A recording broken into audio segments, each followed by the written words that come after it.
Hey everyone, welcome to the Drive Podcast. I'm your host, Peter Attia. This podcast, my website, and my weekly newsletter all focus on the goal of translating the science of longevity into something accessible for everyone. Our goal is to provide the best content in health and wellness, full stop, and we've assembled a great team of analysts to make this happen. If you enjoy this podcast, we've created a membership program that brings you far more in-depth content if you want to take your knowledge of this space to the next level.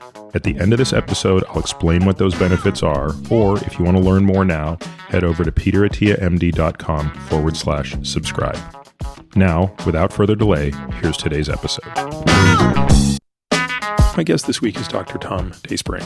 This name's probably familiar to some of you because back in October of 2018, we released a 5-part series with Tom, and that set of episodes, despite being quite technical, are some of the most popular episodes we've released, especially amongst people who really like to get serious about their understanding of cardiovascular disease.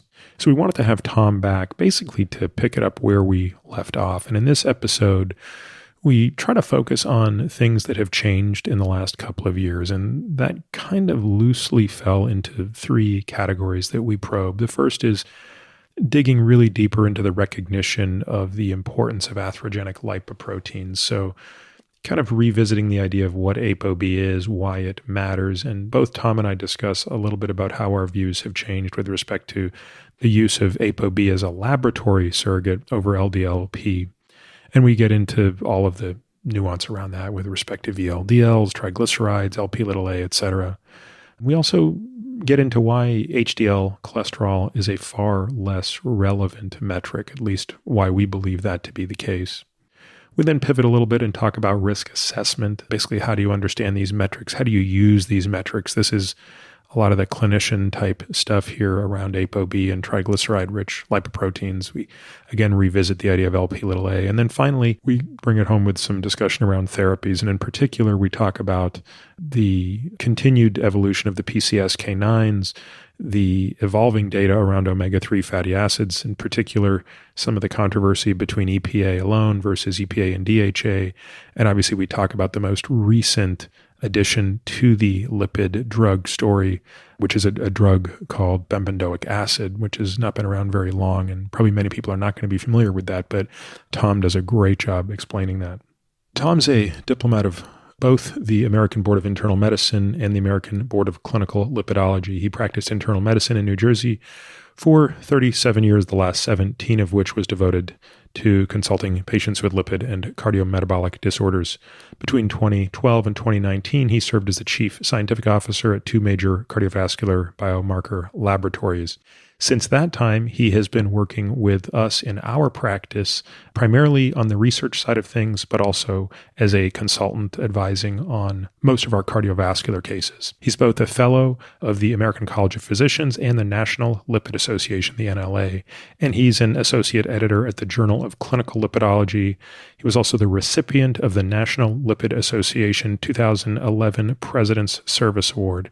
He's authored and illustrated more manuscripts and book chapters related to lipids than I can count. And so, without further delay, please enjoy my conversation with my mentor and friend, Tom Dayspring.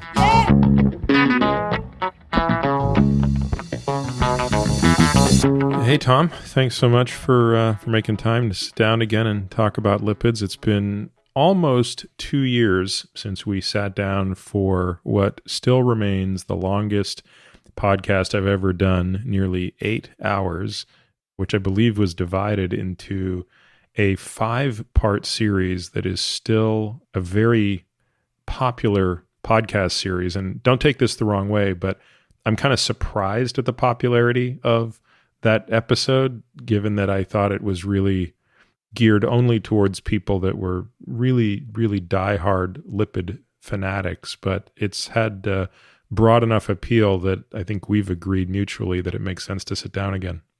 That was amazing. First of all, it's always great to sit down with you, Peter, and chat about my little lipid world. But yeah, I'm shocked every time somebody tells me we've listened to the whole series, and I've done it 3 times, and I just can't imagine that. But I'm glad it came across pretty good.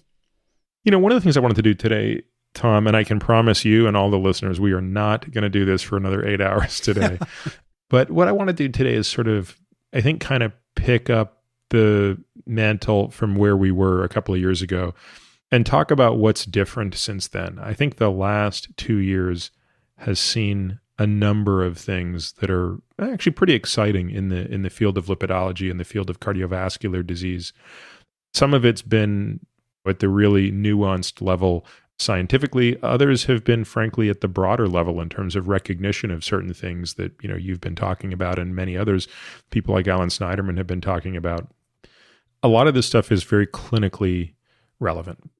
The way I pose this to you, and I think this, unless you're opposed to it, the way I'd love to kind of go through this is maybe use our time today to talk about things that are different today than perhaps they were a few years ago, and dive into those things in enough depth that everybody from the layperson to the aficionado will have something to chew on. Yeah, that's a perfect strategy for today. Now, there's no doubt we'll reiterate some concepts that we went over in great depth back then, but we won't have that opportunity today. And you know me, Peter, I've always lived on the cutting edge of lipidology science, leading the charge, trying to understand new concepts that come down. But one of the great satisfactions of my career is much of what I've promulgated for the longest time has come to fruition. And that's what's really happened in the last 2 years. There are certainly some new concepts and some abandonment of some other issues, but it's just my whole mantra for a long time, we've known each other a decade probably, is that atherogenic lipoproteins are really the issue behind clinical atherosclerotic vascular disease.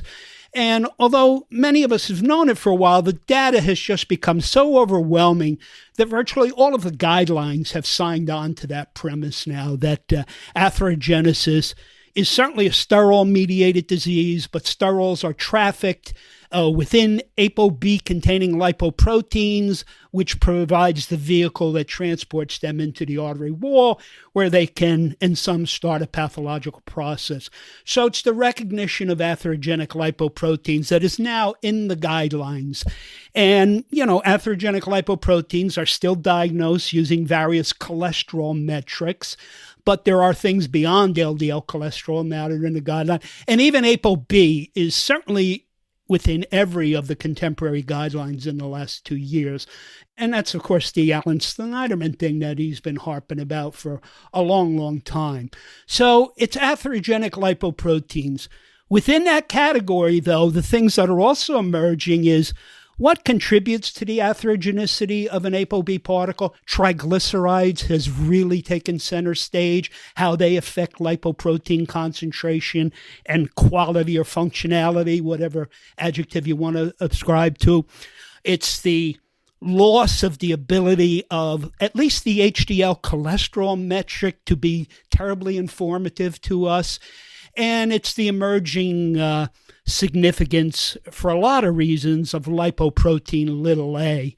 So those are the big areas where change has really become important and is really useful at the bedside. Of course, pharmacology and intensity of pharmacology has also advanced, and we'll touch a little bit on that today, I'm sure. To sort of summarize that, we're going to talk about kind of double-clicking on apoB/LDL particle, basically the atherogenic lipoproteins front and center in the pathogenesis of cardiovascular disease. We're going to talk about the modification of our risk assessment. And I like that you brought up HDL because I want to have a pretty interesting discussion about that. And obviously, we're going to talk about what's happened in therapies. There have been actually quite a number of things, including the continuation, more data around ezetimibe and PCSK9 inhibitors, much more data since we last spoke around omega-3 fatty acids. I spoke with Bill Harris about that, but I think we can go a little bit further. And there are a couple of other therapies. So let's start with maybe a little bit of a reminder for people as to what apoB is. People like you and I sometimes use apoB and LDL-P interchangeably as shorthand. That's not entirely correct. And when we last spoke, we probably disproportionately spoke about the number of LDL particles, and now we're going to focus on apoB. So do you mind explaining what the difference is, both from a biology standpoint, but also from a laboratory standpoint? And those are critical points, Peter, because it's one thing to talk about apoB, but almost what you're saying about it depends. How did you analyze it? What laboratory metric did you order that you think is telling you something about apoB, whatever that encompasses? So to make a story very simple and short, lipids go nowhere in aqueous plasma because they're hydrophobic. So for a lipid to be trafficked throughout plasma, it has to attach to a protein. Now, a few molecules of any lipid can attach to albumin, but that's not the primary way lipids get anywhere. Serious collections of lipids, hydrophobic substances, attach to fairly significant proteins, which solubilize them. And these apoproteins, as they're called, proteins that wrap collections of lipids, provide structure and stability to this macromolecule that we're going to call a lipoprotein. So the main structural protein that enwraps lipids in our body is apolipoprotein B. It's a 500 kilodalton molecular weight protein, so it's pretty big, and it has a great ability to attract a lot of lipids to bind to it. But once the lipids are bound to it, this is a water-soluble lipid transportation vehicle. There's basically one other class of lipoproteins, and that is the HDL particles that you mentioned, and they have no apoB on them. Their structural protein is apolipoprotein A1, capital A dash either Arabic or Roman number 1. So right away, we have a double classification of lipoproteins, the apoB containing, they're often called beta lipoproteins, or the apoA1 are called the alpha lipoproteins. So now within that apoB family, it always gets a little more complex in lipidology. The two tissues in your body that can make apoB are the liver, hepatocytes, and of course the small intestine, which is absorbing a lot of lipids, so it has to put them in something if those lipids are going to get into your plasma. So the apoB that's made in the liver is a big 500 kilodalton protein that I mentioned, and it's called apoB 100. Now, why do they add the 100 on it? Because the intestine also produces apoB, but it produces a truncated version that has 48% of the molecular weight of the hepatic-produced apoB. So that's called apoB 48. So if the liver makes an apoB particle full of lipids, it's got one molecule of apoB 100 on it. If the intestine makes a big lipoprotein, and it does, they're called chylomicrons, that has one molecule of apoB 48. The intestine can put it in your lymphatics. It enters the systemic circulation. The liver just secretes it directly. So those are the two types of apoB. We're not going to talk a lot about chylomicrons. They're in most people without a pathological, genetic pathological issue. It's not your chylomicrons that are the major problem here. They're a postprandial lipoprotein. So the liver makes these apoB 100 particles, and they can go out, the liver can secrete them, but some of the particles that the liver secretes can be catabolized into smaller and smaller versions, even though they're still apoB proteins. So if we're going to talk about the apoB 100 family, and I'm probably not going to use the term 100 anymore, we're talking about very low density lipoproteins, intermediate density lipoproteins, and low density lipoproteins. And of course, part of the LDL family is lipoprotein little a, if you happen to produce that. Not everybody does to significant amounts. The names of those particles, as you know, they were originally discovered via ultracentrifugation, so the ones that floated on top of the tube were the very low density, the ones that sank to the bottom were the high density, and the in-between were the IDLs and LDLs. Now, so the apoB family is VLDLs plus IDLs plus LDLs plus LP little a if you have it. Well, that's true, but here's the reality. We have to look at plasma residence times. How long do these things float around? How long are they in your system? Because that's important, because these are the particles that have the potential to crash your artery wall and traffic sterols and whatever else into the artery wall. The chylomicrons I mentioned, their half-life is in minutes. Their plasma residence time, a few hours. The VLDL particles, their half-life is 2 to 4 to 6 hours, depending how rapidly they're catabolized. The IDL particles are a transient in-between particle between a VLDL and an LDL. they're around for an hour or two. They're not, other than an unusual genetic condition, a player in this apoB game we're talking about. And finally, we have the LDL family. Now, LDLs have a plasma residence time of 2 to 5 days. And there are other attributes to the LDL that determines, is it going to just hang around for 2 days or 5 days? Clearly, the longer it hangs around, you're going to have a lot more LDL particles than if you could rapidly clear them. So when we talk about whatever apoB metric you're doing, technically you are measuring VLDLs. They're remnants, they're smaller VLDLs, IDLs plus LDLs plus LP(a). But because of the half-life, 90 to 95% of your apoB particles are LDL particles. So that's why many people say, hey, apoB is just another way of getting an LDL particle count. And that's true. Even in people who might have a lot of remnants, the remnant particle number is quite small. It is still way more LDL particles floating around in these people who might have these remnant VLDLs that cause issue. Not to say a VLDL remnant might not be a very injurious apoB-containing particle. It certainly is in some people. But if we're looking at the number, which is the primary driving force as to how an apoB particle enters the artery wall, LDL is king. And that's why our metrics of apoB or LDL particle count are what are at the top of all the guidelines. And of course, the metric most people use are LDL cholesterol and non-HDL cholesterol. I mean, Tom, on a personal level, the reason I have switched to apoB in our practice, which is obviously heavily influenced by the work that you've discussed, the work that people like Alan Snyderman have been doing for many years, frankly comes down to a consistency factor. So we had historically relied on LDL-P, LDL particle number, as a concentration count. But frankly, in the span of 8 years, went through 3 technologies to do that, right? 2 generations of NMR coupled with electrophoresis.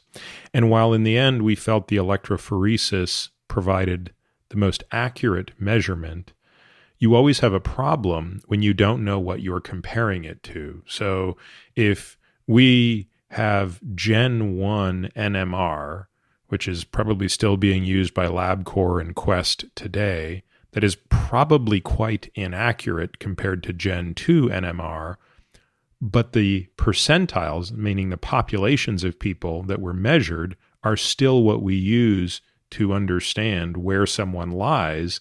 It puts you in a bit of a dilemma. As a clinician or as a patient, you want to continually upgrade your technology. In other words, if you're talking about getting a new iPhone, you don't really care that your phone is so much better than 2 generations ago's phone because all your metrics are better and there's nothing to be gained by comparing yourself to how much better you are. But when you're talking about diagnostics, it does matter where your reference range is and if you're moving it. So do you agree with my logic for switching to apoB a year ago as now being a much more homogeneous way to assess patients, even across labs? So especially now in light of COVID, we can't always use the same lab to measure apoB. So, I might be sending a patient to one lab versus another lab, and I just feel like we're getting better results this way. Does that jive with you?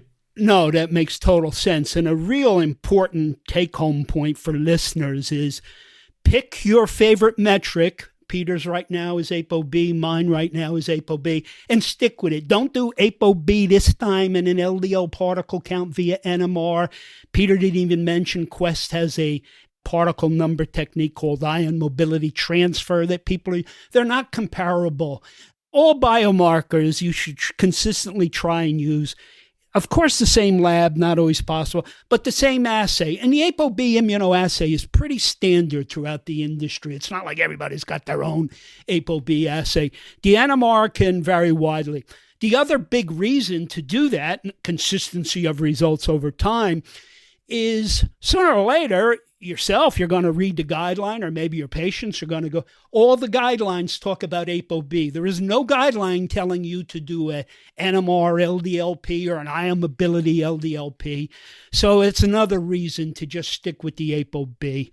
And I think there are less false positives with the apoB. It's just been my personal experience. I've been an NMR guy all my life. And as we got better and better, we just so often saw totally unexplainable discordance between LDL-P and apoB. The data is overwhelming for apoB, so I think that's where you should be in today's world as your marker of atherogenic lipoproteins. Yeah, I think we saw that especially with the second generation NMR. It was almost like it had become too sensitive.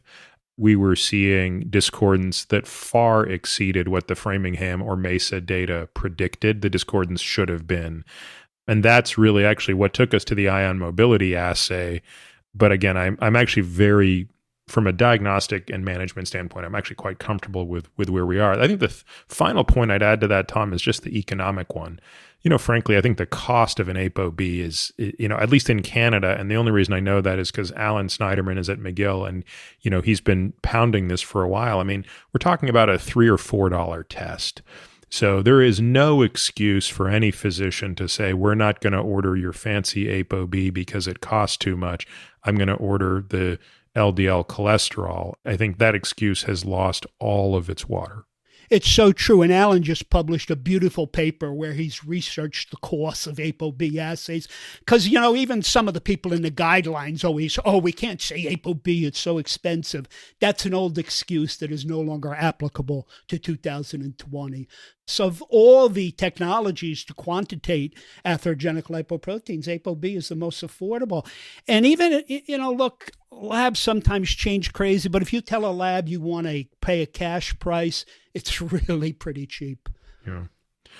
Let's go back to kind of the macro point here around apoB, which is a greater coalescing around the idea that apoB concentration matters. So I think it's very well understood that two of the biggest risk factors for cardiovascular disease are smoking and hypertension. I don't think there is any ambiguity that cigarette smoking and high blood pressure increase the risk of cardiovascular disease. And they both appear to do so through a mechanism that weakens the endothelium or creates an injury to the endothelium. The question now becomes, as you put it, Tom, how ironclad is the story that it's the apoB-bearing particle in the presence of injured endothelium that is the Trojan horse that begins this destructive trajectory of taking that cholesterol into the subendothelial space, becoming retained, undergoing this chemical oxidation process, which then kicks off an inflammatory response that paradoxically, as an attempt to repair the damage, results in what can be a fatal injury.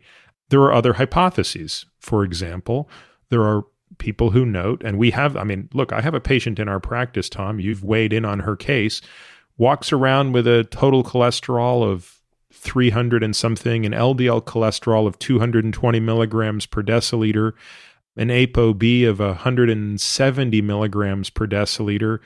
She's in her late 60s and her coronary artery calcium score is 0. We have elected to not treat her with any lipid-lowering therapy. In other words, there are exceptions to this. How do we reconcile that? Well, it's the human body in medicine. As you know, not all smokers are going to come down with lung cancer or chronic obstructive lung disease. Why not, if that's such a horrible risk factor? I try to explain this, and I've certainly seen cases like you say where, oh my God, if I was just going to say, give me your apoB or whatever cholesterol metric, you're going on 3 drugs right now, you got no choice. And maybe in the old days we approach people that way, but no more. I think you have to individualize your whatever risk factors you discover that might wind up causing atherogenesis and then figure it out. So particle number is certainly a major factor that might force it in, but not always. Endothelial function, although you can certainly, if you review the history of this, And how do you really determine endothelial function? Not everybody has serious endothelial dysfunction who winds up with atherosclerosis. So particle number itself in some people can just make the particles go in. I think if we take most adults, who's not going to have a little bit of endothelial dysfunction? So I agree with you. It's a combination of something about atherogenic particles, be it their number, endothelial dysfunction. But I'm talking more and more now when I discuss any type of lipoprotein. I don't care which subgroup you want to talk about. I think we certainly have to know its particle concentration, but I like to talk about particle quality. So what are the other attributes of any lipoprotein that might contribute to its atherogenicity, or in some perhaps not understood, make it relatively, it's not going to generate atherosclerosis. And there certainly have to be things like that going on. So as we're getting smarter, we're looking at other components of the lipoproteins. That could be other proteins that are on them. That could be their complex lipidome. And trying to see, can that help us discern whether in you a given particle concentration is more worrisome than it is in the next person. So there's a lot going on. And also, from the gist of this conversation, listeners will know atherosclerosis, atherogenesis is a multi-complex, multifactorial disease.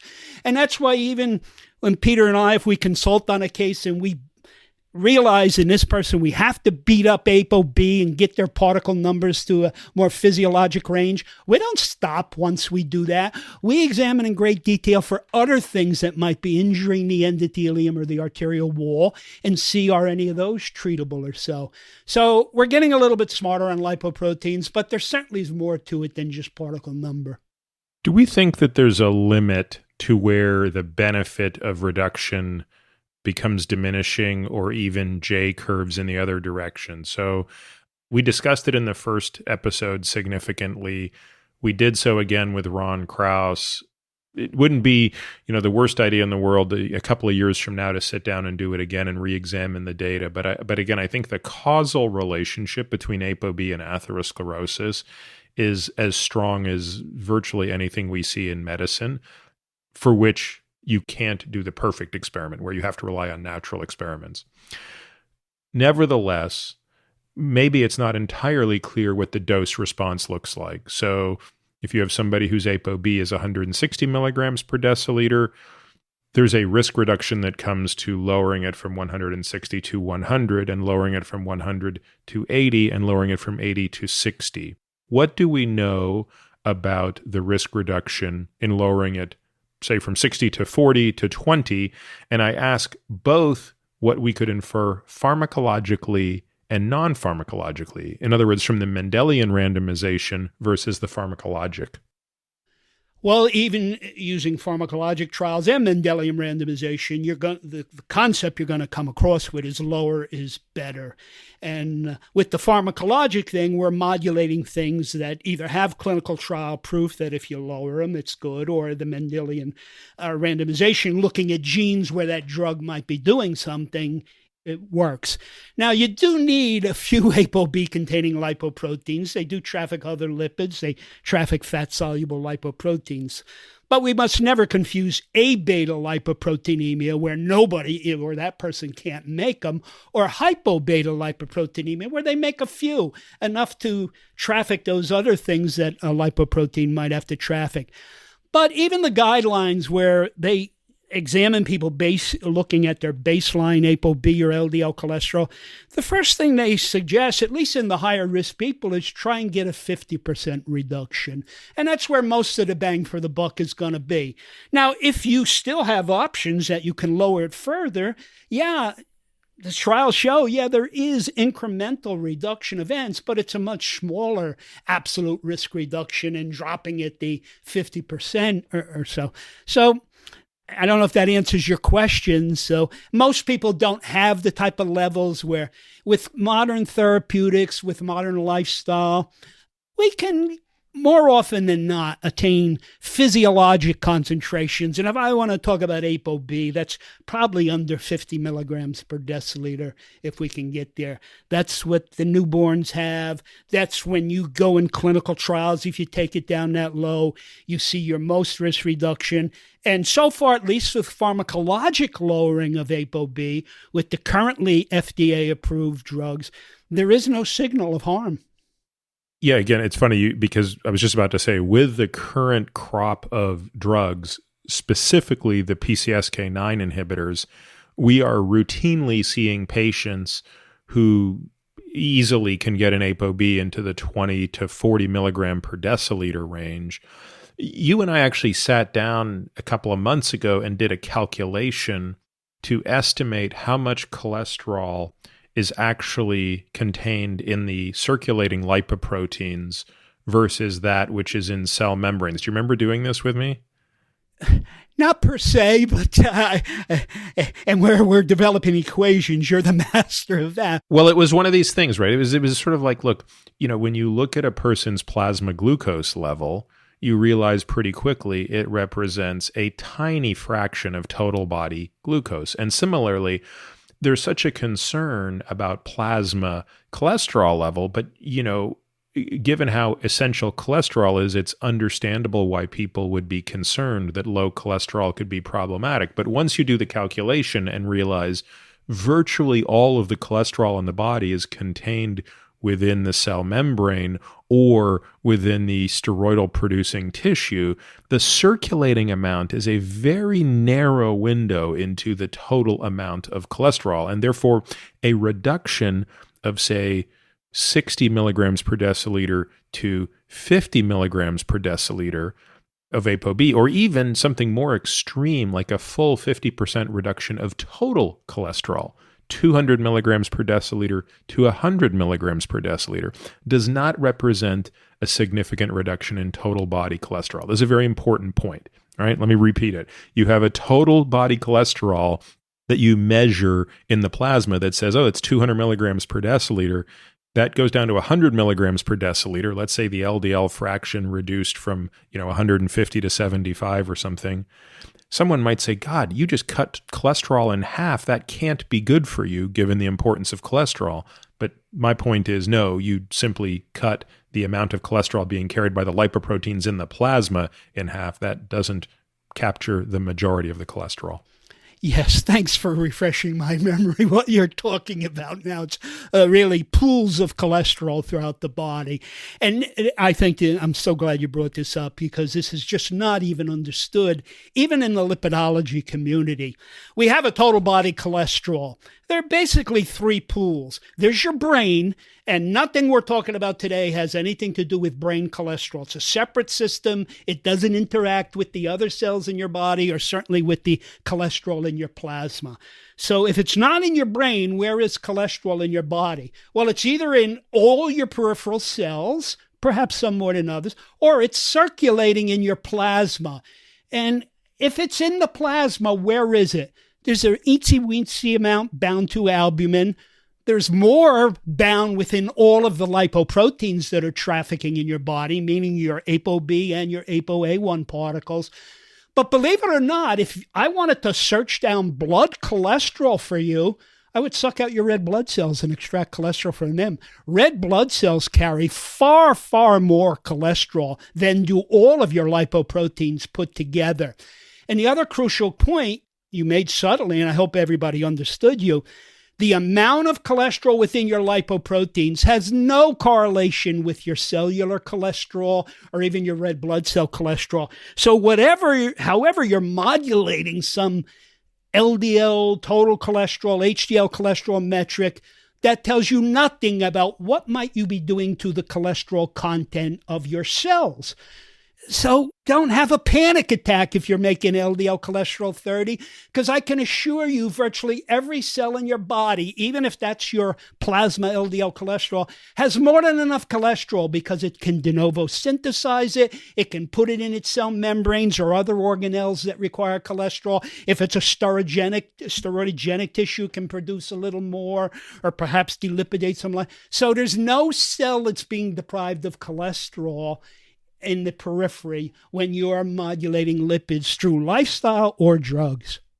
Tom, what's the best explanation for why it's not the red blood cell that is the primary driver of atherosclerosis, given the fact you just stated, which is red blood cells contain within them a lot of cholesterol within their membranes, and red blood cells clearly traffic to and from past the endothelium? I certainly have my own answer for this question. I think the histology makes it abundantly clear, but is there any thought you would add to that? No, I think histologically we know it's foam cells. And where do foam cells get their sterol content? From ingesting oxidized lipoproteins carrying cholesterol. Is the vasa vasorum, which supplies the arterial intima with blood cells, dumping red blood cells in there that are contributing cholesterol? Maybe a few molecules, but I don't think we have any evidence that's a driver of cholesterol that's resulting in arterial wall pathology.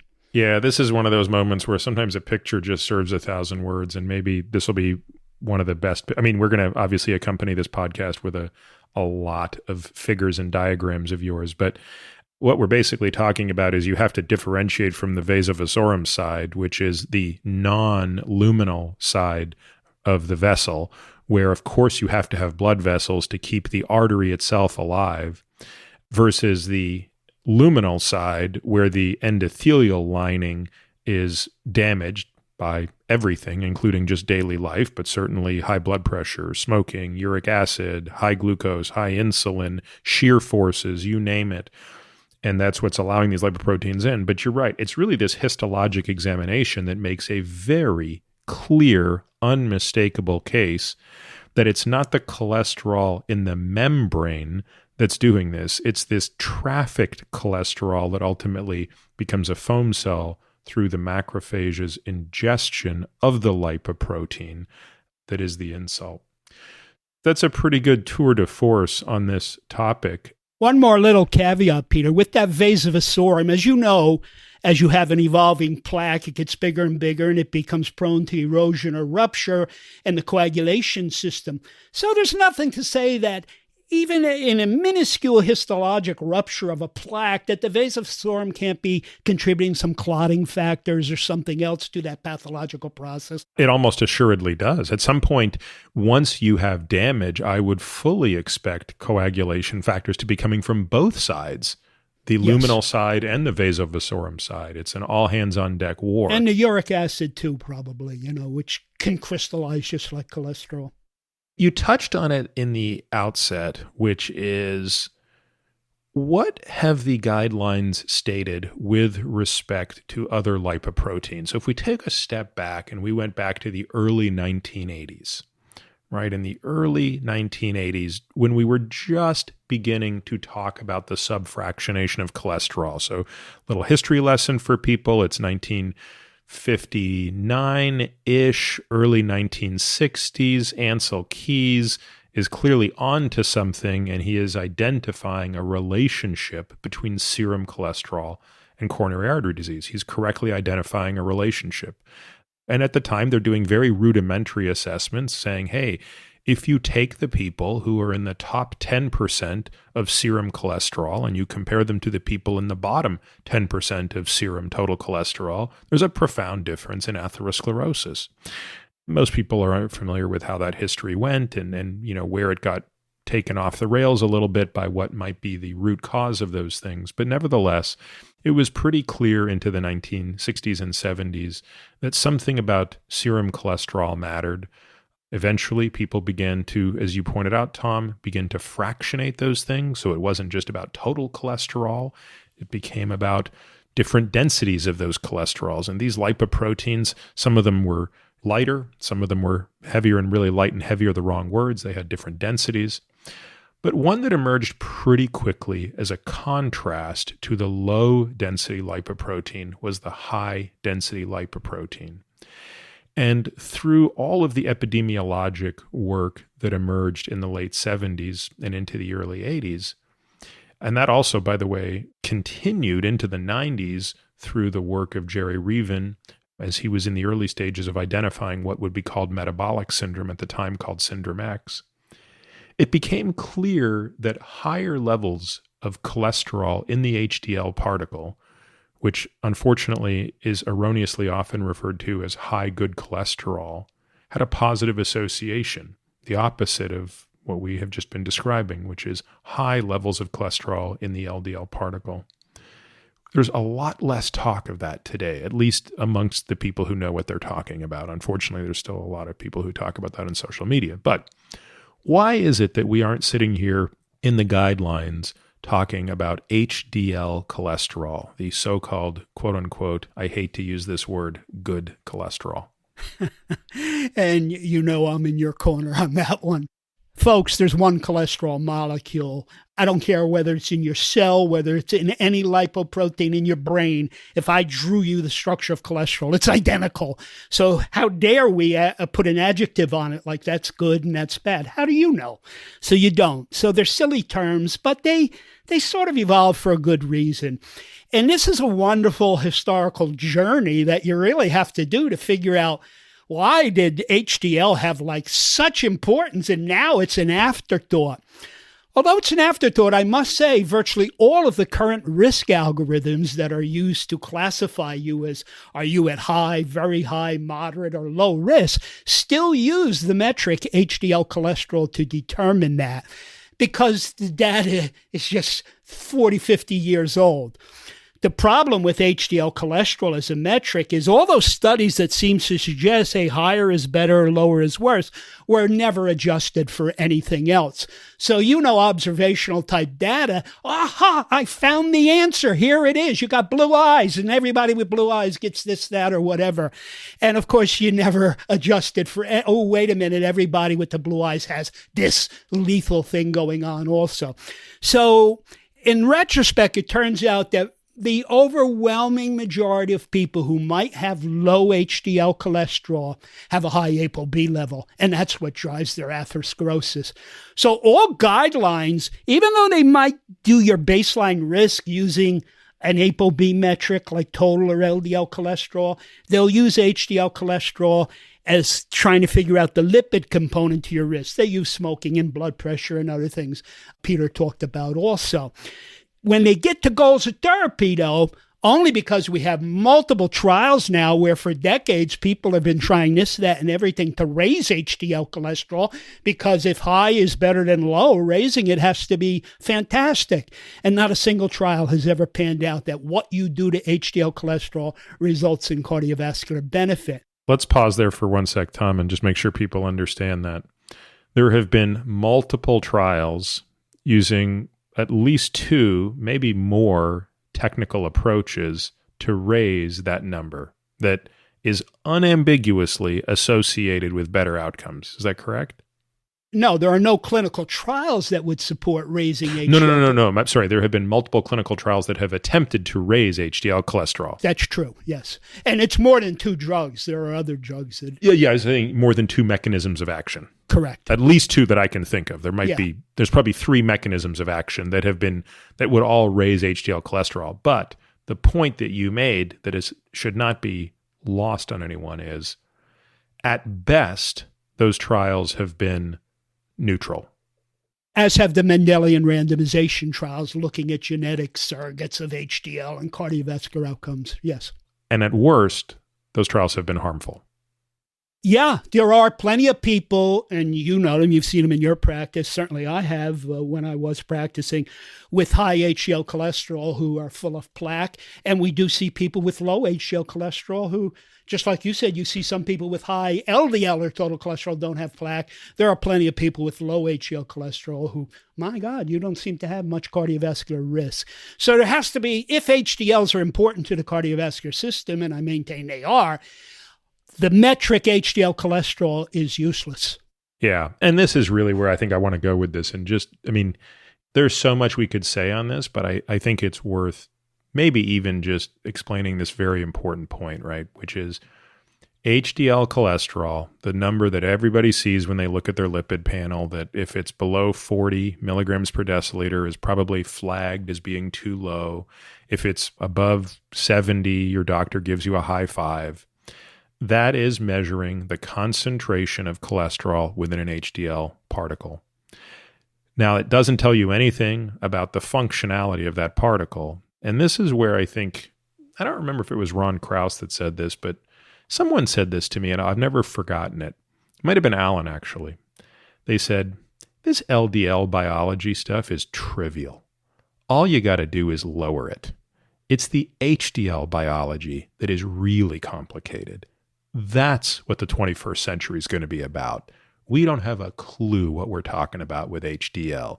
We've been using this idiotic, crude metric of how much cholesterol it contains. It is now completely clear that that was the wrong metric, and any attempts to increase it were futile. We count the number of particles. We can even measure the size of them. That also appears to be almost as crude as what the cholesterol concentration is. But to come up with an assay that truly measures functionality may be beyond the scope of laboratories. Whereas with the apoB LDL side of the equation, it really appears to be a stochastic problem. The more of these things you have to the first order, the more problems you have. You've already alluded to other attachments to them that can add second and third order terms. But I mean, do you agree with my assessment, Tom, that this HDL problem is way harder and we don't have a clue what we're talking about? Oh, it's just so perfect what you've just said in the last few minutes. It's, we all use laboratory metrics to try and figure out what a given biomarker tells us and what we can do about it. And the only metric that's really available to the world now is HDL cholesterol, which Peter says that's the collective cholesterol mass within all the HDLs that exist in a deciliter of your plasma.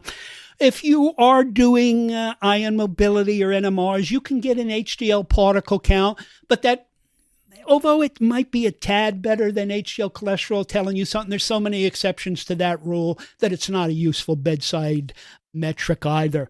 But presuming, again, HDLs must perform some function in the human body, and part of that function might be either preventing or putting out arterial wall plaque fires that have many etiologies. How can we measure what Peter referred to as the functionality of the HDL particle? Being a fireman's son, if you listen to that last podcast, I look at HDLs as fire engines.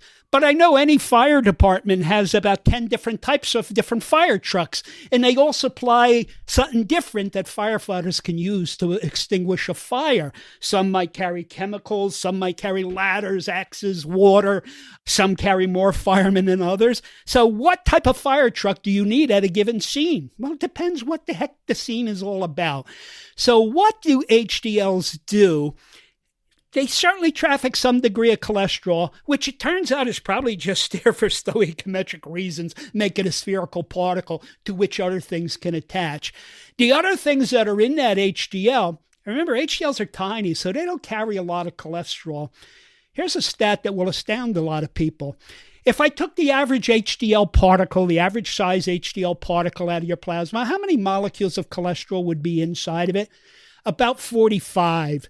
How many molecules are in the average size LDL particle? About 1,500, 2,000. So the volume of a spear is a third power of the radius.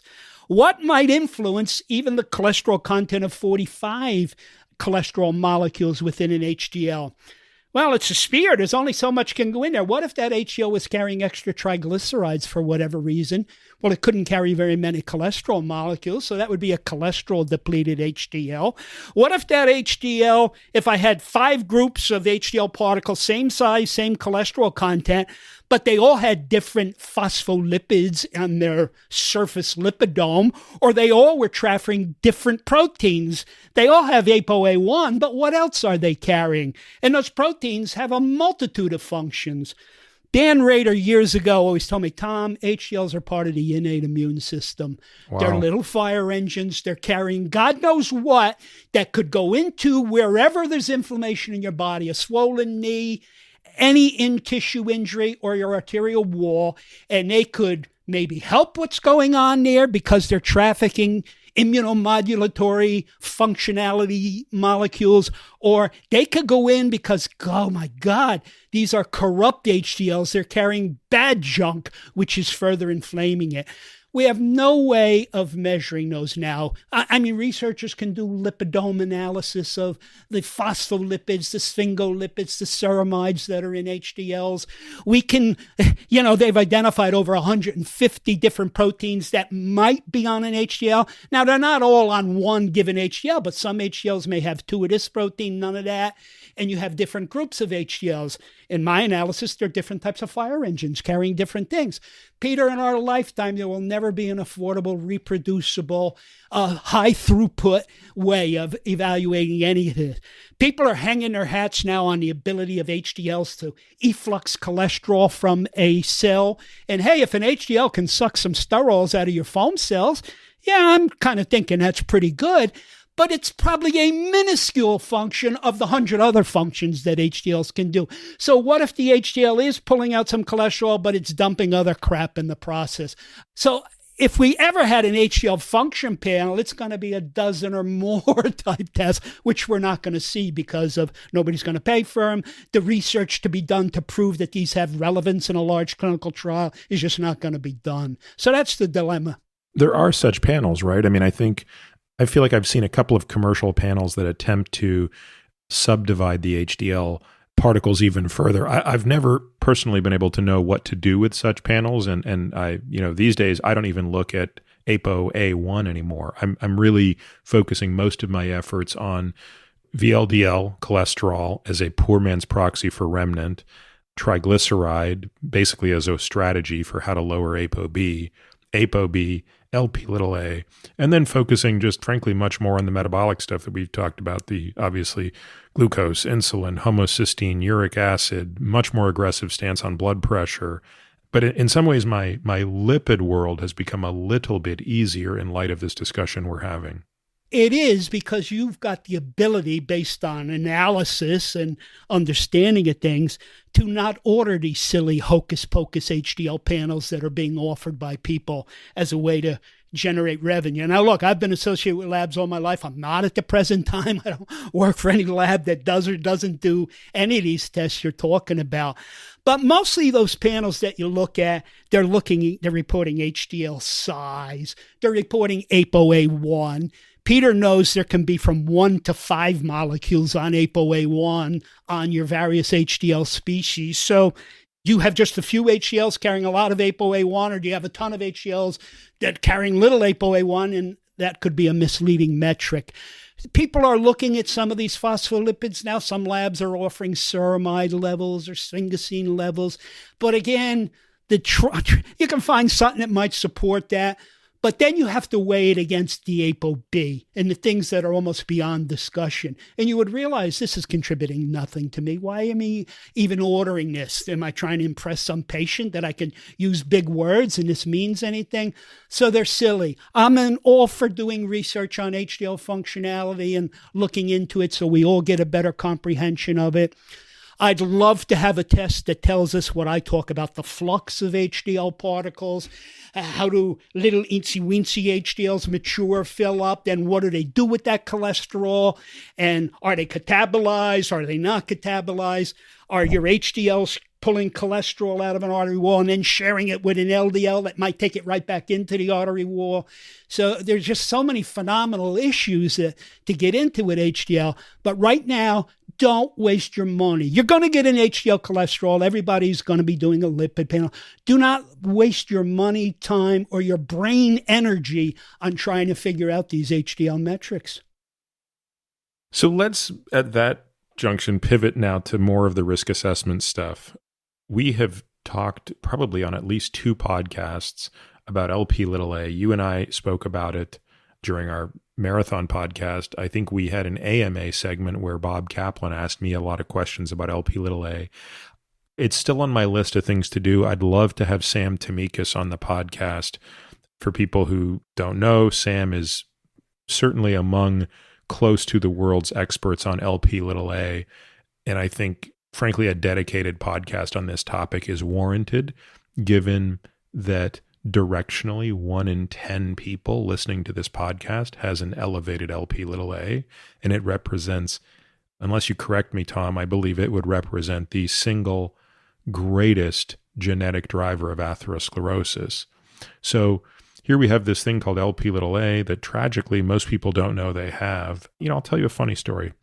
Have you ever heard of this reality TV show called Alone? No. I don't think I've watched TV in 12 years, but it now shows up on Netflix, and I do watch Netflix from time to time.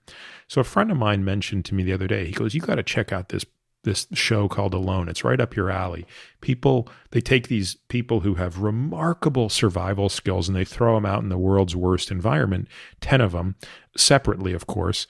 And basically the person who last calls uncle wins $500,000. So I'm into season 6 right now, which is, it's the first one I've watched, but it's clearly into a really nasty part of the Arctic. So I'm watching this and I'm just humbled by the fact that these people can survive any length of time. Anyway, one of the guys in the show, you learn their backstory, and this guy looks as impressive as anybody I've ever seen, but somehow it comes up that part of his motivation for doing this is he had a heart attack like the year before. And I think he's 39 on the show, implying that he had his heart attack at the age of 38 or thereabouts. Now, if you looked at this guy, Tom, you wouldn't think this is the kind of guy that could have a heart attack. I mean, he is a specimen. And of course, what's the first thing that comes to my mind? Well, I've seen this story play out 50,000 times, right? I mean, my wife's grandfather died at 40. He was a firefighter, fit as a fiddle, dropped dead of a heart attack at 47 in my mom's dad's arms when he was 16. So I know the story very well. And to me, it's Lp(a) until proven otherwise. Anahad O'Connor wrote a great story about this in the New York Times several years ago, disclosing that he himself found he's a carrier of Lp(a). So always want to make sure everybody stops, reevaluates, makes sure that they aren't a high Lp(a) carrier. What else is on our list of real risk assessment here? And by the way, feel free to just pile on to more Lp(a) stuff, because this, to me, is... this is interesting stuff. And I do think, unlike my pessimism around HDL, where I don't think we're going to learn a whole heck of a lot about it, I think we're just scratching the surface of differentiating between really aggressive Lp(a)s versus not as aggressive Lp(a)s, and I'm optimistic there. Well, you're right. And of course, on the favor of Lp(a) being dangerous is a bunch of Mendelian randomization trials, which don't exist for any HDL metric or so. So right away, it's a marker that requires more serious evaluation or so. You want to remind people again what it is? I guess I glossed over that. Sure. For those new to this, low-density lipoprotein is... a collection of cholesterol, triglycerides, phospholipids wrapped by a single molecule of apolipoprotein B. Because of the size and density, it falls within a certain fraction of that centrifuge tube, and it's called low density. But all lipoprotein subclasses are heterogeneous. They consist of big particles, small particles, or maybe a particle carrying something else that doesn't really change its density that much, so it separates with the LDLs. And Lp(a) is basically, you have your LDL part of this macromolecule, but co-attached to the apoB structural protein is another protein that shouldn't be there. And it's called apoprotein a. And by little a, we mean small case, not a capital A. And that molecule that attaches apoA, can vary in molecular weight, size, length, etc., but that's beyond this discussion. So it's an LDL that's carrying an extraneous passenger. And here's the problem. We know people with high Lp(a) that, God, they don't seem to be bothered. They're not coming down. There's no premature family history in them. And other people's, the example Peter just gave, my God, there are atherosclerotic wrecks at young ages. So I also, just as I've sort of iterated about other lipoproteins, I think when we're talking about Lp(a) in the year 2020, we are talking about, all right, what's its mass, what's its Lp(a) particle number? But I also think we have to be smarter on understanding the quality or other attributes of this Lp(a) particle. What makes this apoA attachment may be terrible for that guy who had his heart attack at age 38, but here are other people who are coming in at age 80 and they got high Lp(a) and they're not full of plaque or so. And one of the things we're beginning to understand is, look, apoA has potentially some thrombogenic properties, which perhaps get expressed in some people more than others. But more and more, one of the functions perhaps even of apoA, why it even evolved, is a little scavenger protein that attaches to oxidized lipid moieties, specifically oxidized phospholipids, oxidized sterols. They bind to it with great affinity, and maybe that little garbage truck full of oxidized particles, if it could bring it back to the liver or some other tissue that could catabolize it, those oxidized lipid moieties, which tend to be destructive to cells, are not getting to cells. So we are beginning to have metrics that are starting to appear and available in the real world that we can measure the oxidation, the oxidized lipid moieties that are on apoA. They're actually, it's called oxidized PL phospholipids on apoB. And if you say, well, these oxidized phospholipids are on all the apoB particles to a minuscule degree because of the affinity of oxidized lipid moieties to apoA. If you have a positive oxidized phospholipid apoB, the overwhelming majority of apoB particles trafficking those oxidized lipids are Lp(a) particles. So if two people came to consult me tomorrow, they both have an elevated Lp(a) metric. One has a normal oxidized phospholipids on apoB, but the other one is elevated. Based on Sam Semikis and others' work, I'm going to be a little more worried about that person who's, my God, not only do they have this undesirable particle, but this particle is loaded down with injurious other lipids that are potentially very harmful. So that's one aspect of it. We're nowhere near being able to test for the thrombogenicity, if that's a big factor of apoA and everything. So there are other ways of doing this. I mean, all the time when I get my weekly email from Peter Attia, here's the podcast this week. I'm waiting for Sam Semikis. But for those of you still waiting for Peter to nab him, he's pretty active on Twitter, and he really tweets a lot of good information on the cutting edge of what's coming down with LP. I think it's LP_doc, something like that. But go on Twitter and Sam Semikis, Tsimikis, and you'll be happy you followed him. So there's just a lot to understand, Peter. So it's who has it. And by the way, the new guidelines the European guidelines suggest that everybody ought to have it once in their life as they approach adulthood.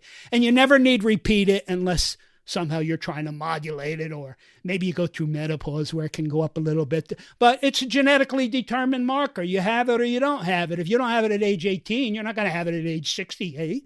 So it's a one-time test, and it helps us. Before we talk, let's do thorough cardiovascular risk assessments, no matter what your apoB is. And this would be one of the tests that at least the Europeans have signed on to now. The National Lipid Association, other people have issued guidelines to it, and they're still telling you, well, do it for unexplained heart attacks or strong family history of heart disease. To me, it's not a very expensive test. Get it once and for all. But there's so much to talk about this, Peter. And in the future, I mean, there are ways. What would you do for somebody with high Lp(a)? We have strategies, which is mostly attacking apoB right now and every other cardiovascular risk factor. But there are drugs in the pipeline that may give us better alternatives to perhaps stop your liver from making apoA. Let's talk about that a little bit. So up until, I would say, a few years ago, the only strategy for patients, let's assume that we've confirmed that a patient's Lp(a) is elevated. And furthermore, let's confirm that we have reason to believe that in that patient, the Lp(a) is also problematic. And again, this usually shows up in family history. It's not a subtle thing. A lot of times I'm taking the family history from a patient before I've got the blood test. Those could be offset by weeks. And it's because we give our patients the template to work on this, they come in with a very thorough family history. They really know what happened to, the mother's older sister and the grandfather and all of these other things. And, you usually just see this history of lots of heart attacks before the age of 60. Obviously, it can be confounded by people who are heavy smokers and things like that. But yeah, let me just interrupt you for 1 second. It'll be a minute, because published yesterday in the Journal of the American College of Cardiology is a study and a fantastic editorial. And they looked at people with terrible family histories of heart disease and people who had Lp(a) issues or they didn't. And the conclusion was simple. Don't have high LP little a if somehow you can avoid that, which you can't. Don't have a terrible family history of coronary artery disease, and I don't know how you avoid that. But if you want the worst scenario, don't have both LP little a. So, Peter, what Peter is just saying is now backed up by a nice study. Yeah, I love the best advice is choose healthier parents. So let's assume we're in that situation, which is we have high LP little a and we have the family history that is not favorable. Or something else that's even more germane to the patient, which is a positive calcium score, something to that effect. Well, again, historically, our best bet would be remove all other risk to the extent that it is possible. So we lower all other apoB maximally, pharmacologically. We optimize completely all of the metabolic parameters that we've discussed briefly here, but touched on in greater detail elsewhere. And that includes everything from modulating blood pressure as aggressively as it needs to be to controlling all of these other factors that don't get enough attention in my book, the uric acids, the homocysteines, things like that. But then, as you pointed out, there's a strategy now that says, wait a minute, what if we knock out the liver's ability to make apo(a)? And all of a sudden, you wouldn't have an LP little a. So what does that strategy look like? And where is that strategy in the pharmacologic pipeline?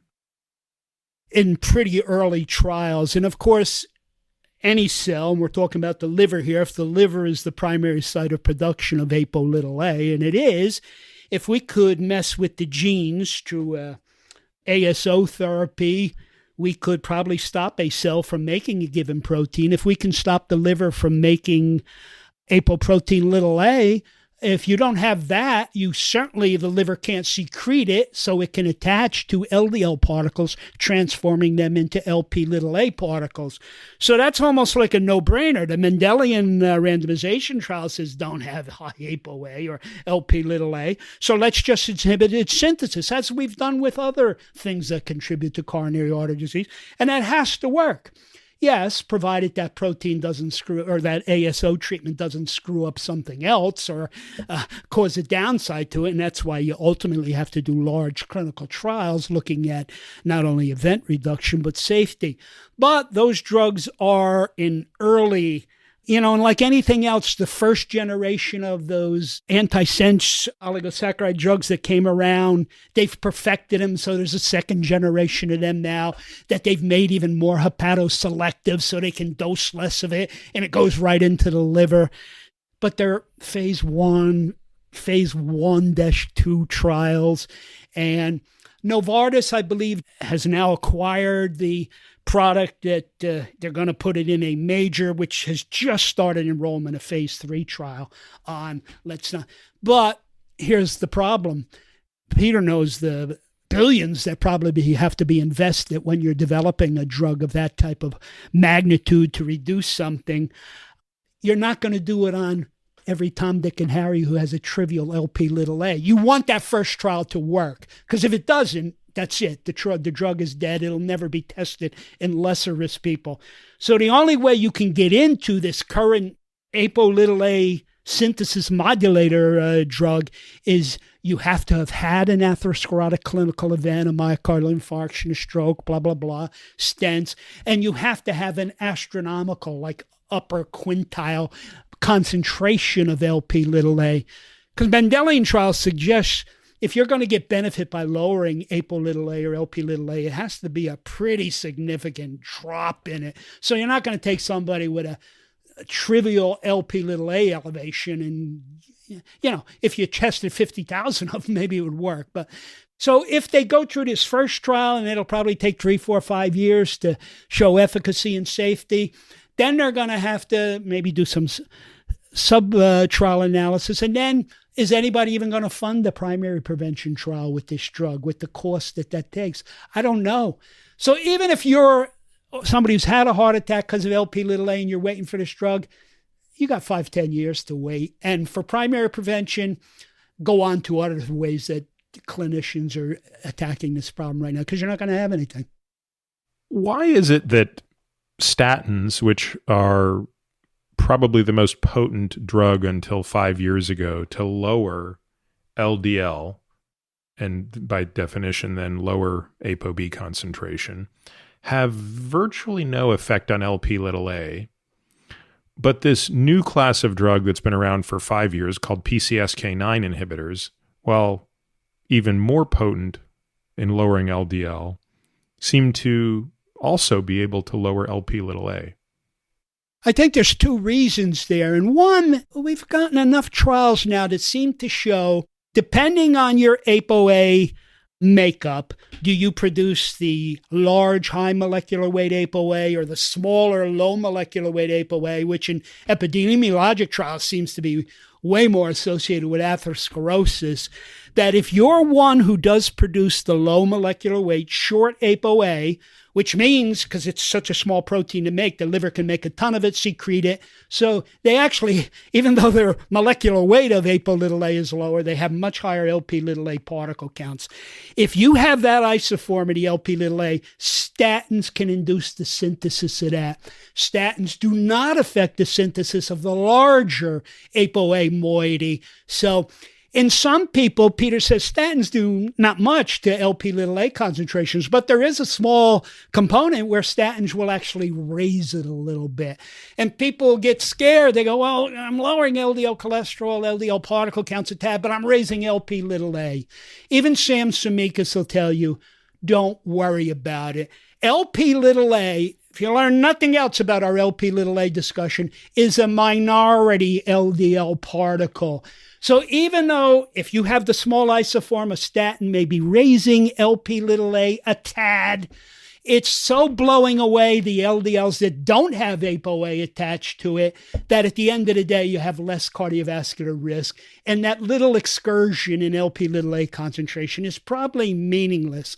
Now, to go on to the second part of the questions, the PCSK9 inhibitors don't have an effect on the synthesis of apoA in the body. So at least they're not aggravating it in some people. But we're still in our infancy trying to understand how Lp(a) particles are either catabolized or cleared. And it's probably due to multiple receptors. The LDL receptor is part of it, and a PCSK9 can give you more LDL receptors than a statin probably can, putting aside the synthetic interference with it. But PCSK9, they're finding, has effects now on apoE receptors and 3 or 4 other lipoprotein clearing receptors that are expressed in liver and other cells or so.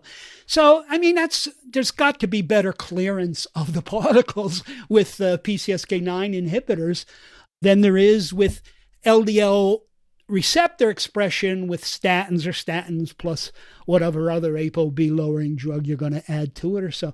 So I think that's where we're at right now. Most of the time, these people are going to wind up on statins plus PCSK9 unless they can't tolerate a statin or there's another reason not to use a statin. So that's my explanation right now, Peter.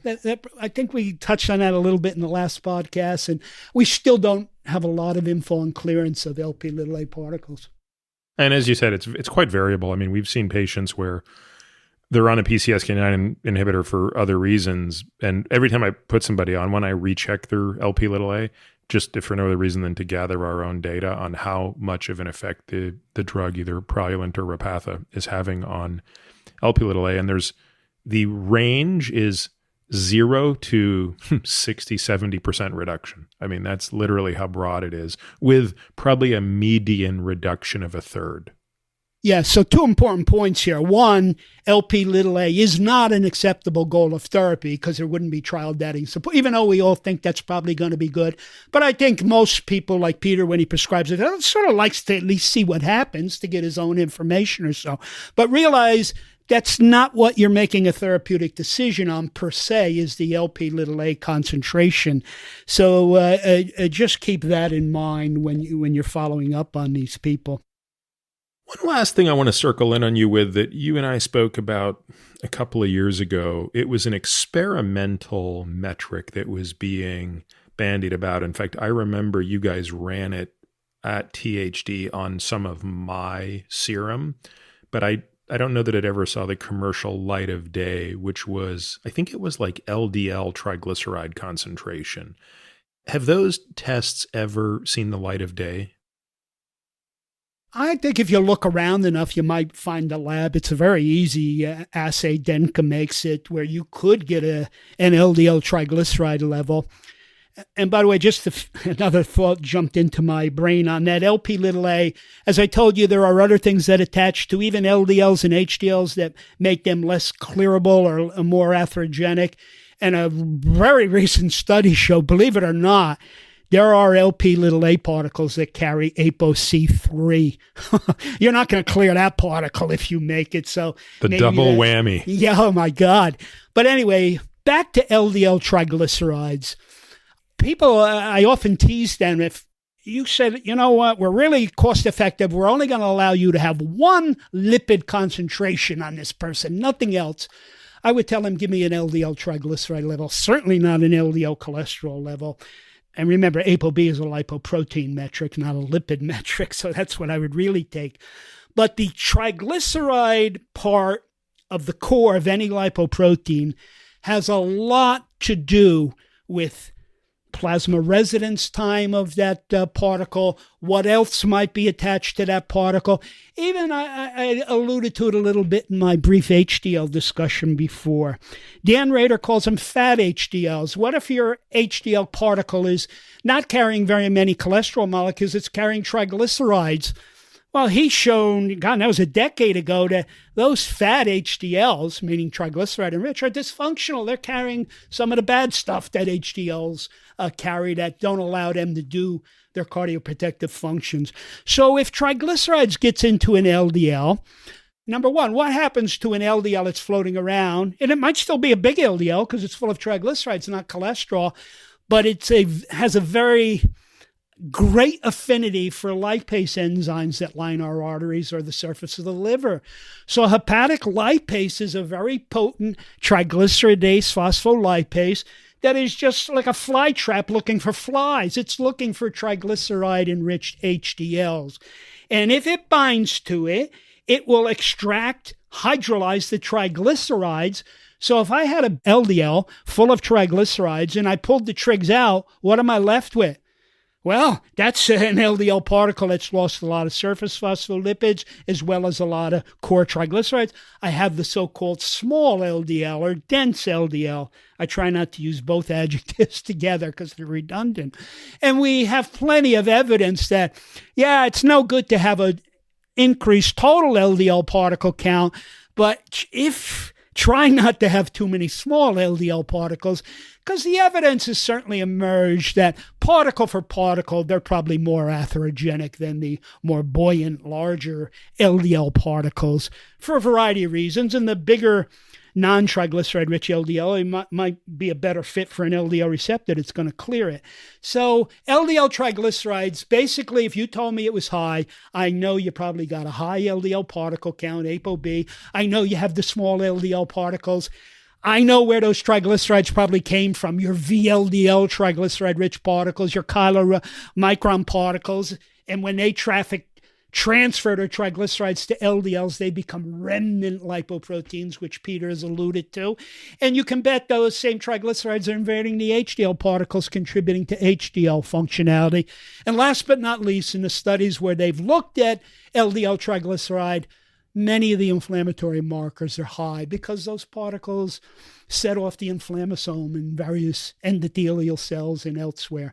So it's a really simple, easy to do metric that could tell us so much. And I think if I saw it was up, the first thing I'm saying I'm dealing with an insulin-resistant person, because that would be the most common cause, not some genetic triglyceride problem.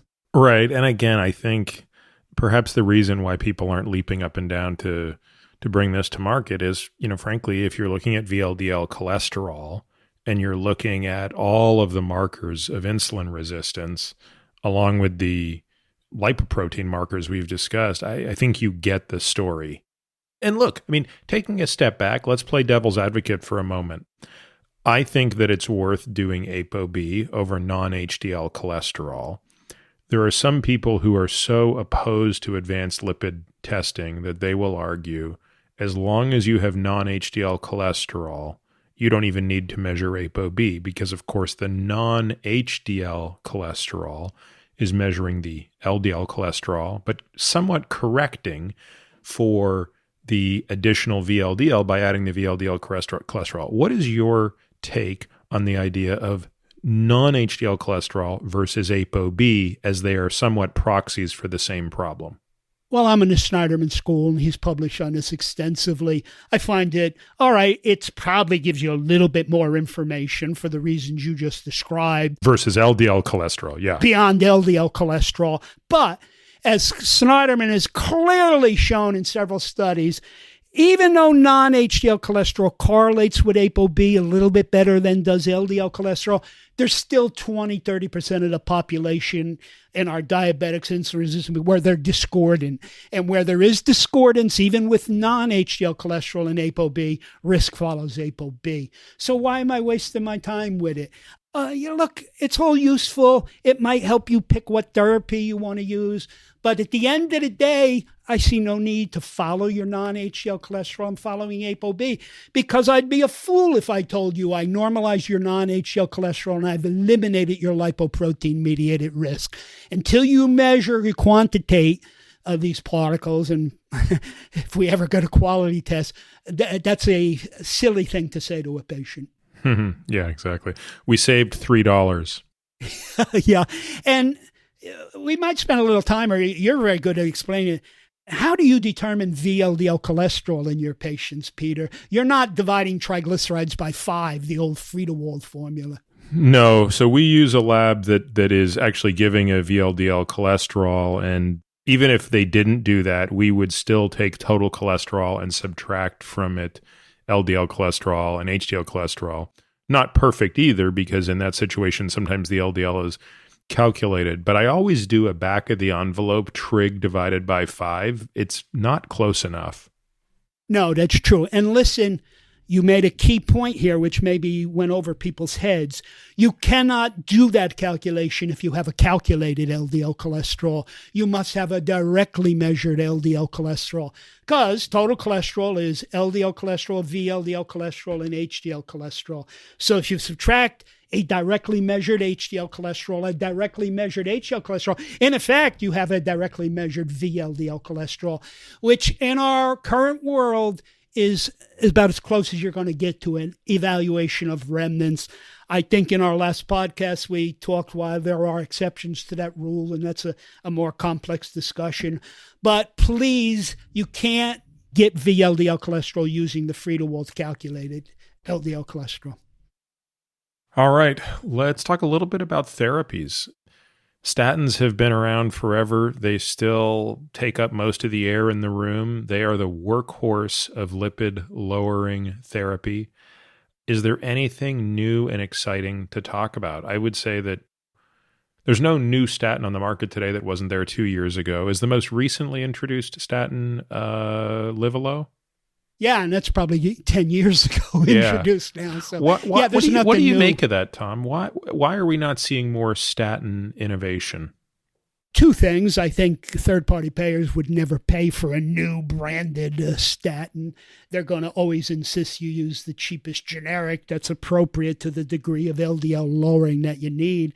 And there are 7 of them on the market now. So I don't think a bean counter at some pharma is looking for, let's get a new statin.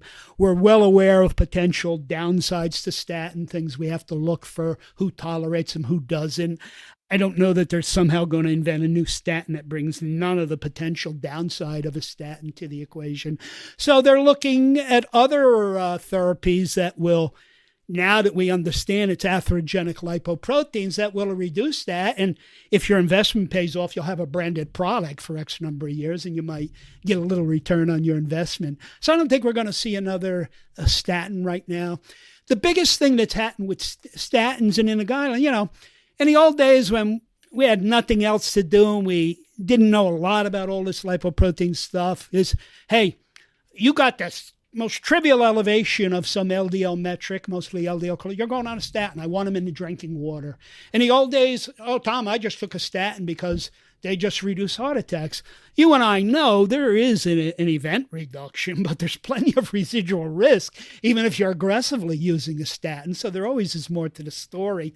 But I think the newer guidelines give you a lot more ability to ascertain in a given individual after you do your thorough cardiovascular risk assessment, you and I do our own risk assessment, which is a little different than what the guidelines might offer.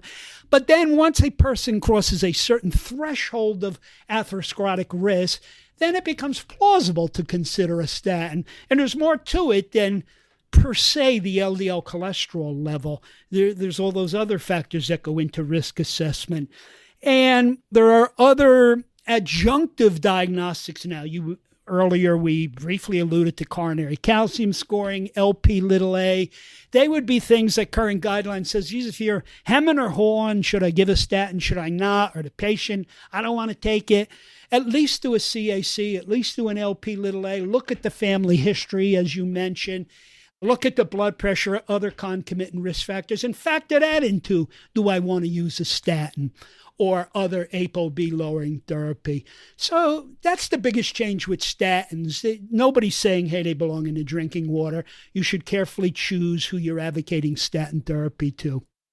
Any sort of rules of thumb just in terms of the alchemy of this? You mentioned that there are 7 out there. In our practice, we really only pick from 4 of them: Livalo, Crestor, Lipitor, and Pravastatin. I mean, most of these are generic now. And if you listen to the podcast with Catherine Eban, which I know you did, we are actually still pushing for branded whenever we can get it.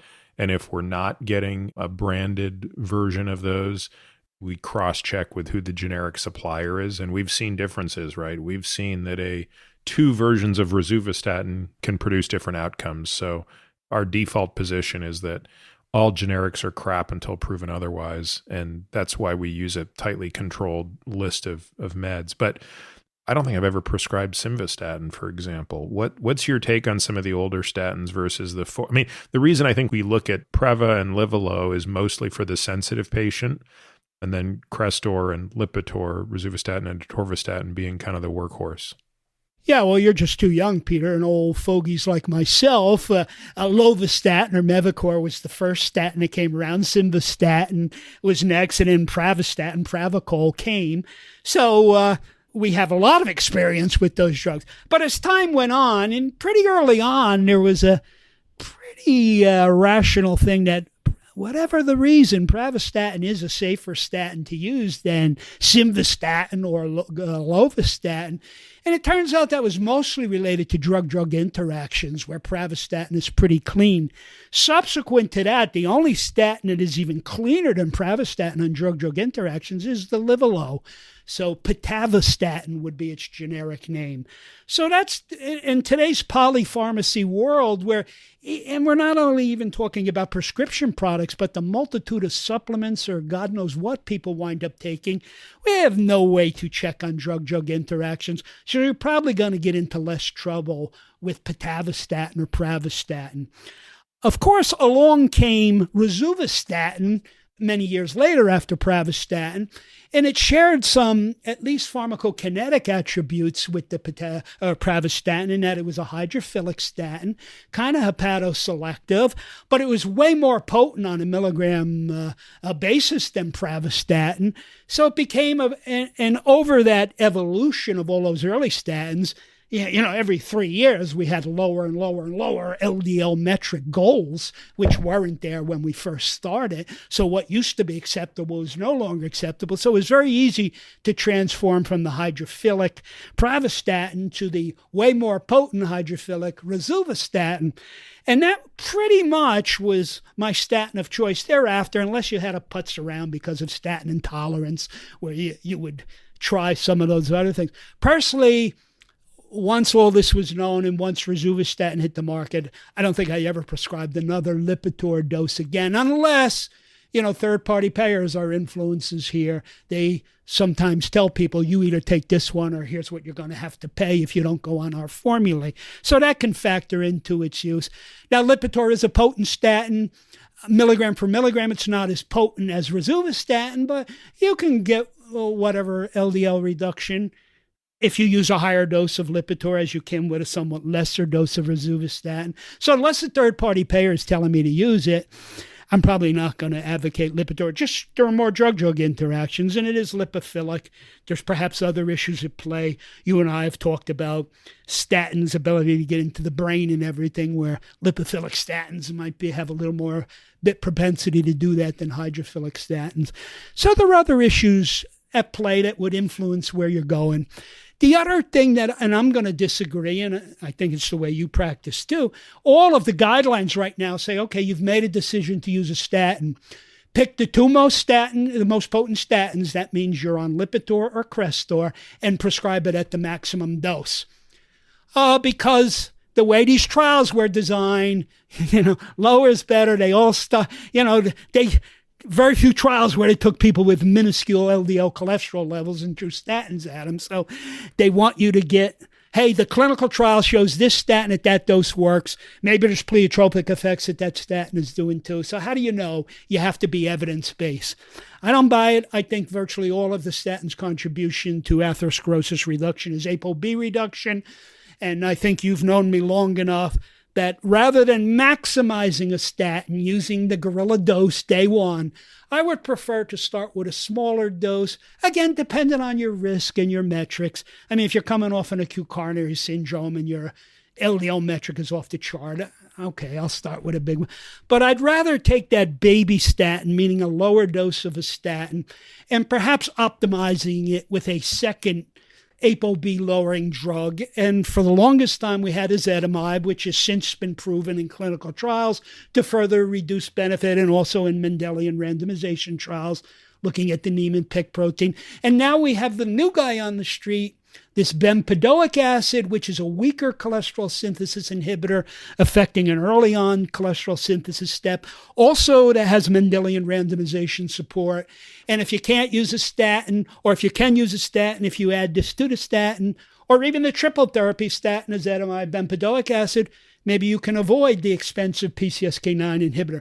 So we have a lot more therapeutic options nowadays, Peter. And then talk about the differences in the synthetic pathways between these two drugs, or where are they targeting the synthetic pathways and what makes them different? Is one more hepatic selective, or is it really a question of potency with respect to where they're blocking the chain? Yes. The cholesterol synthesis pathway is something like 37 steps. Each step has its own different enzyme catalyzing the transformation of these precursor products into the next down the stage. Statins happen to inhibit what's called the rate-limiting enzyme. It's the third step in the cholesterol synthesis pathway. And of course, that's modulated by the enzyme HMG-CoA reductase. Statins, pretty significantly in a dose-dependent fashion, inhibit that enzyme so you can seriously slow down cholesterol synthesis in various cells. The one cell we really want to do it in is the liver, because that's the cell that has the greatest propensity to upregulate LDL receptors that can clear our apoB-containing particles. So statins do that. Now, if you can deplete cholesterol pools beyond what a statin can do in the liver, you will express more LDL receptors. So when we use ezetimibe, we block intestinal absorption of cholesterol or backflux of bile cholesterol into the liver, further depleting hepatic cholesterol pools. You will get more expression of LDL receptors. So now we have this new bempedoic acid. It's called an ATP citrate lyase inhibitor. Well, the first step in cholesterol synthesis is citrate, made in mitochondria coming out of the Krebs cycle, is transformed to acetyl-CoA, which, boom, then goes down and becomes, it becomes HMG and then the subsequent things. So this bempedoic acid is called an ACL, ATP citrate lyase inhibitor, but it's a prodrug. You swallow it, it's only uptaken by the liver, and it inhibits an enzyme in the liver that you can't make acetyl-CoA.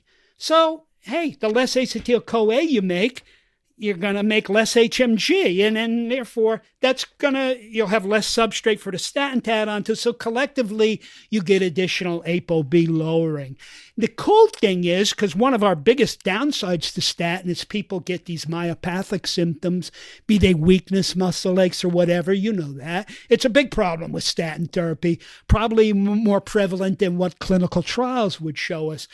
But this bempedoic acid is not have any uptake in the muscle cells. There's a specific receptor that pulls it into the liver. So it is hepatoselective. Look, rosuvastatin is somewhat hepatoselective because there is a special cellular receptor that pulls in rosuvastatin, but other cells can pull in rosuvastatin. Rosuvastatin can give you muscle aches, so it's not quite as hepatoselective as bempedoic acid. Do you know what they saw, Tom, in the trial versus placebo for muscle soreness? Because even PCSK9 inhibitors still had some noise with respect to muscle soreness, even though mechanistically it's not entirely clear why.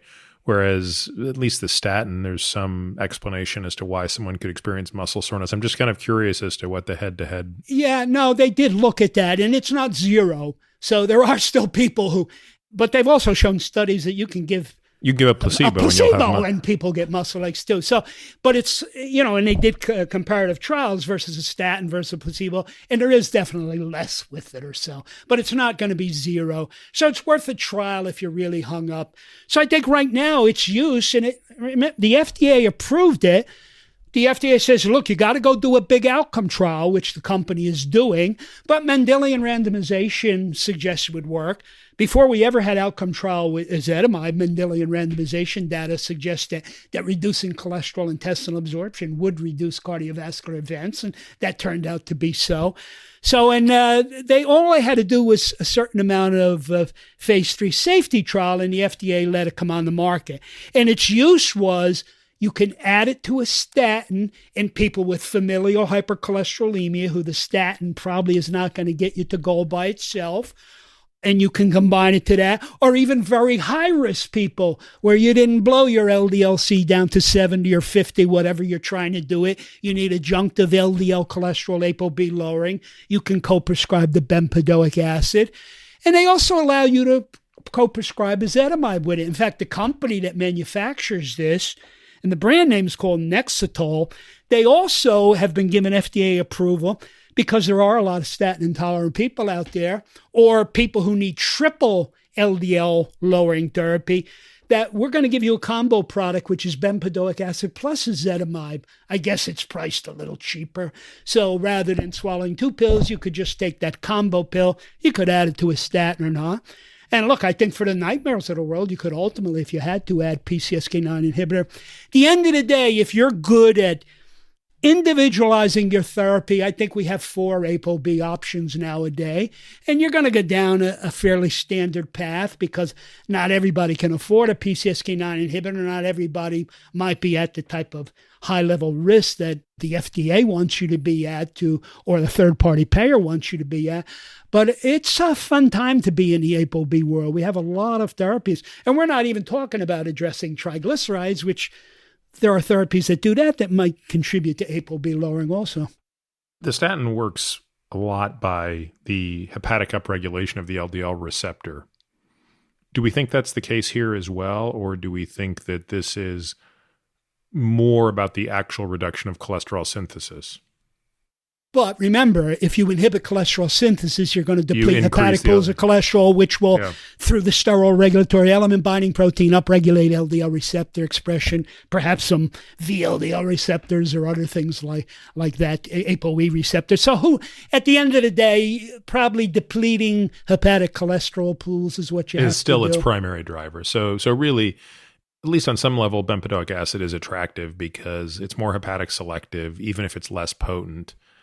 And remind me again, what do we think is the relative potency compared to a statin? If you look at its monotherapy trials, it's like ezetimibe. You're going to get anywhere from a 10 to 18% lowering of LDL cholesterol by itself, a tad less apoB, 10 to 12%, if you use it as a monotherapy.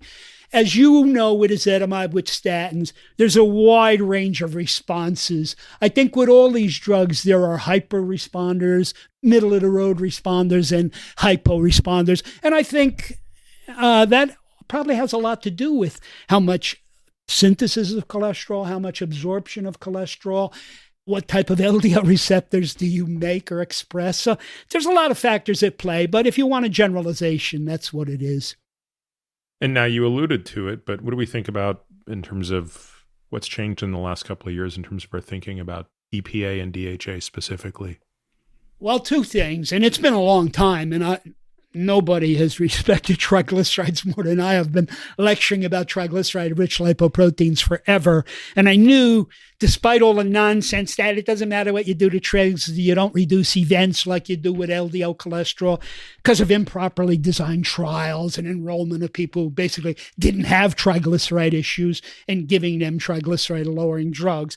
But anyway, we're far enough down the road that not only does the Mendelian randomization trial certainly suggest, look, there are certain genes that are involved with triglycerides that are seriously involved with atherosclerosis. So it's very plausible if, at least through those mechanisms, we improve triglycerides, you're going to reduce disease. So for the longest time, other than lifestyle, what was our way to lower triglycerides?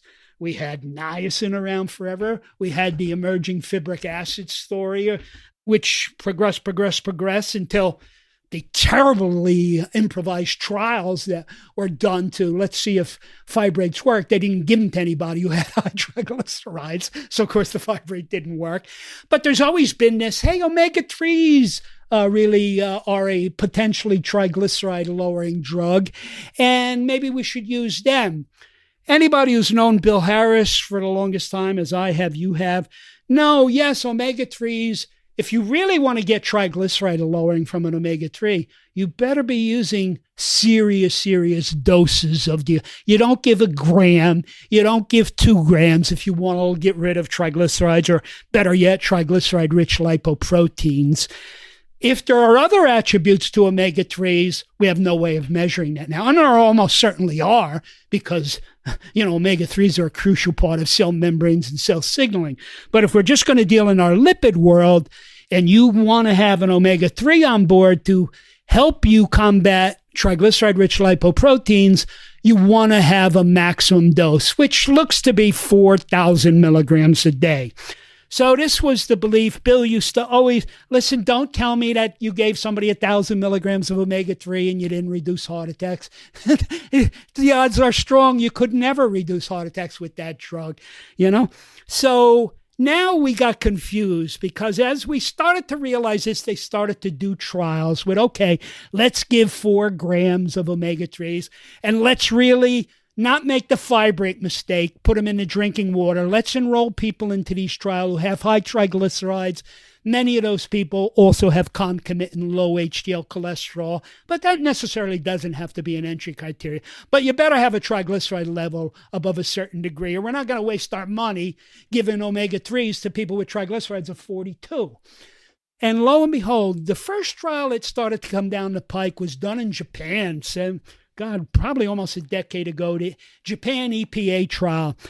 Japanese people eat a lot of omega-3s, so they have higher baseline levels anyway. So they just gave them, for whatever reason, EPA only on top of a statin. And they didn't necessarily have to have high triglycerides, but many of the people did. And lo and behold, although it was not a blinded trial, the evidence was pretty good that, wow, this is really plausible that EPA at a high dose, 4 grams a day, reduces macrovascular outcomes when given with a statin that, of course, is working on the LDL metric you're looking at. So, of course, people say, aha, that's proving omega-3s work. Nobody was given a lot of credence, perhaps other than the people who produce it, that, this is unique to EPA. Most people are taking omega-3s, are taking some combination of EPA and DHA. But as long as you're going to take 4 grams of that, why wouldn't it do exactly? So here's what happened. So after that EPA trial, the company that makes the branded EPA medication, which is Vascepa, Amarin is the company, did a major clinical trial called Reduce It, where they enrolled people who were taking whatever statin they had to take to get their LDL cholesterol below 70. And in general, these were high-risk people. They had some degree of coronary disease, or they were full-blown diabetics, or had a lot of cardiovascular. So it wasn't a low-risk primary prevention type of study. You had to have a triglyceride above 137 to get into that trial. Most people, it was 150, but the triglyceride assay always varies plus or minus 15 points. So they would let you come in if you had a 137 because they thought in a week you're going to have 150. So they enrolled people. That was the cutoff. You had to have that.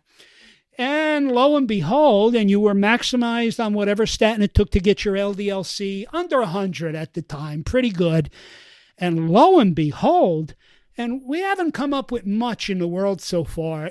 At least it has a big trial saying we lower residual risk with a statin. Ezetimibe did it in acute coronary syndrome survivors to a certain degree. But this high-dose EPA, 2 grams twice a day with food, because it is an ethyl ester, theoretically it needs to be deesterified before it's absorbed. There was almost a 30% residual risk reduction. That's mind-boggling, to be honest, after taking a statin. But they were still say, oh, that's fantastic. We all have to start using omega-3s at the appropriate dose, way more than we ever did. But a lot of believers, and I think probably Bill Harris and myself said, yeah, but we could also just give 4 grams of EPA plus DHA, because deep down many of us believe DHA is a pretty important omega-3 fatty acid too, if for no other reason than your brain needs it. But I believe all cell membranes need it to a certain extent. And not everybody can convert EPA to DHA, although most people probably can. So AstraZeneca had acquired a free omega-3 fatty acid, meaning it's not an ethyl ester, which means it has better absorption, better pharmacokinetics, more bioavailability.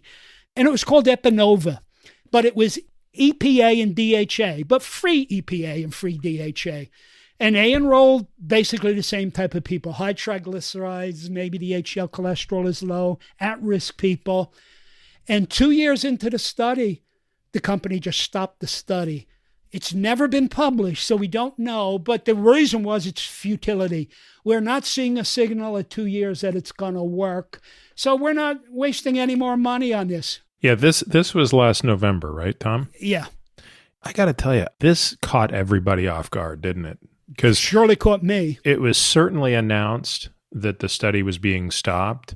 And I would say most observers, myself included, felt, oh, wow, they're stopping it because the signal is so big. And then they announced at the cardiology meeting, actually, it's stopped because there's no signal. Yeah. I'm a little surprised it hasn't been published yet. Are you? And annoyed, to be honest with you. Is there something they're hiding that didn't come out in that press release or the early discussion about it or so? So are there subgroups in there where maybe, and I understand these trials are super expensive and where they say, hey, we're cutting our losses. We'll have to take this out to 5 or 6 years before we ever see a signal. And I wish they had done that, but it's not. But then they wouldn't money. have made the announcement. I mean, I guess to me, the thing I'm trying to understand. Well, they would have announced it if they're stopping it. Yes. Yeah, that's what I'm saying. But if they were going to keep running it, they probably wouldn't have made that announcement. Oh, no. And so the thing that I'm trying to wrestle with, which I shouldn't spend any time on it, I'll just wait till it comes out, is how much of this is the vehicle versus the EPA-DHA split? You got to bring Bill Harris back on. Look, technically if what we want to do is achieve a certain level of omega-3s in our blood, be it in a red blood cell or a cell membrane, where we would measure the omega-3 index, which they did not measure in the REDUCE-IT trial, or whether you just want to reduce plasma free fatty acid levels.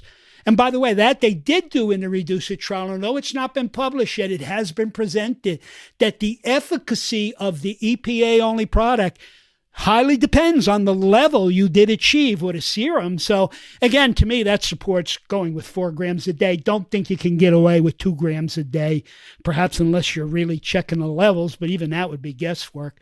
So to take home points right now, people ask me, Tom, EPA or EPA DHA, if I want to be evidence-based and you're in that type of risk category, I think you got to go with EPA 4 grams a day. What if triglycerides are below 150? What about the person with trigs 100 who still has residual apoB risk?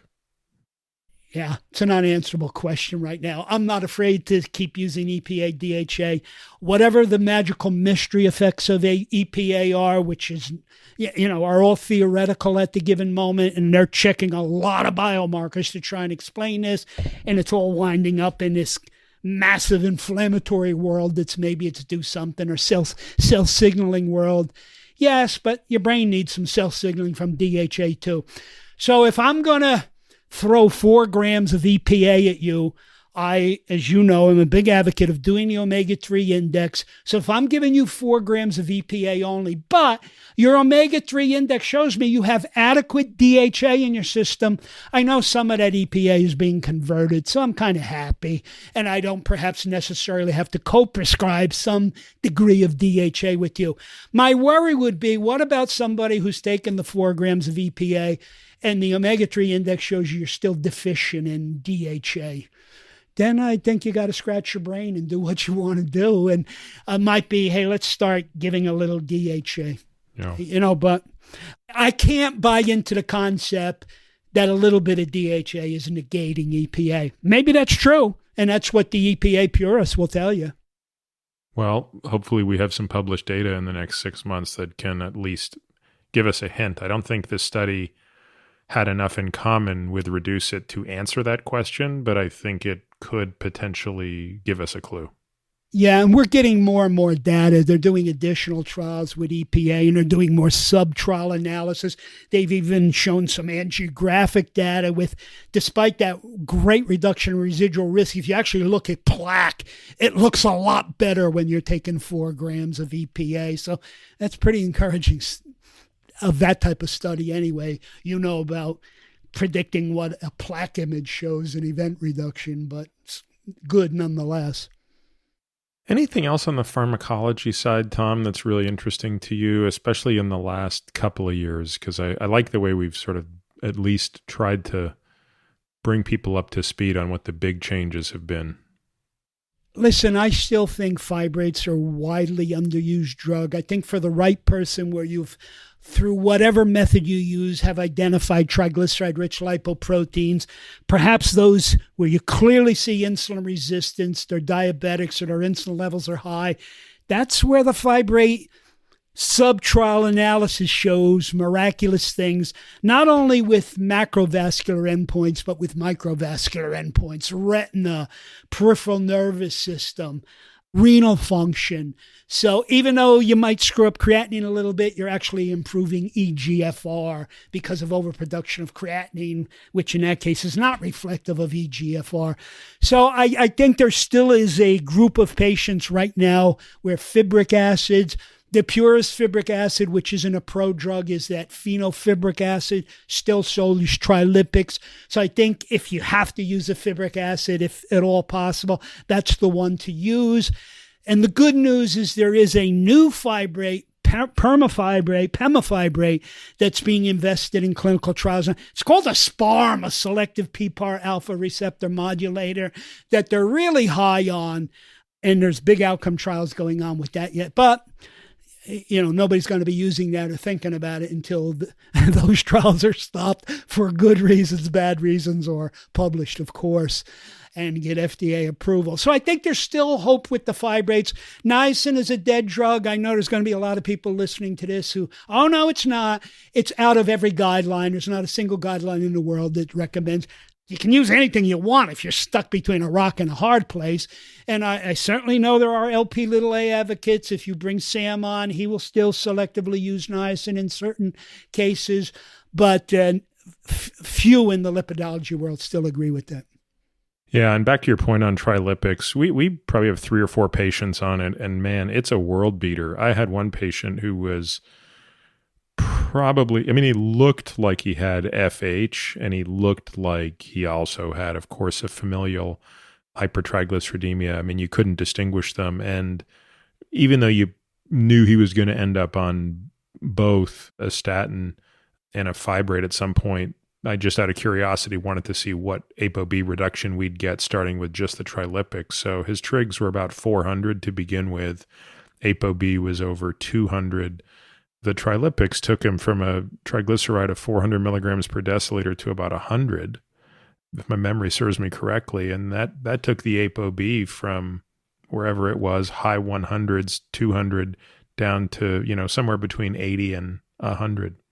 So that's monotherapy of trilipics, which was not the intention, but just in a stepwise progression showed you the potency.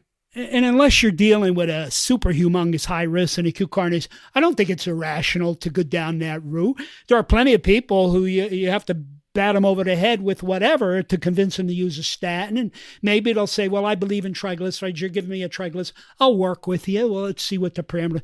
Clearly, you picked the right person there, whereas triglycerides were generating the apoB particles, and the multi-mechanisms on how fibrates reduce triglyceride had a beneficial effect. I've actually, with Peter Jones, published data using NMRs on rosuvastatin and phenylfibric acid. And you in some people, there were pretty nice reductions in LDL particle counts using phenylfibrate, always more.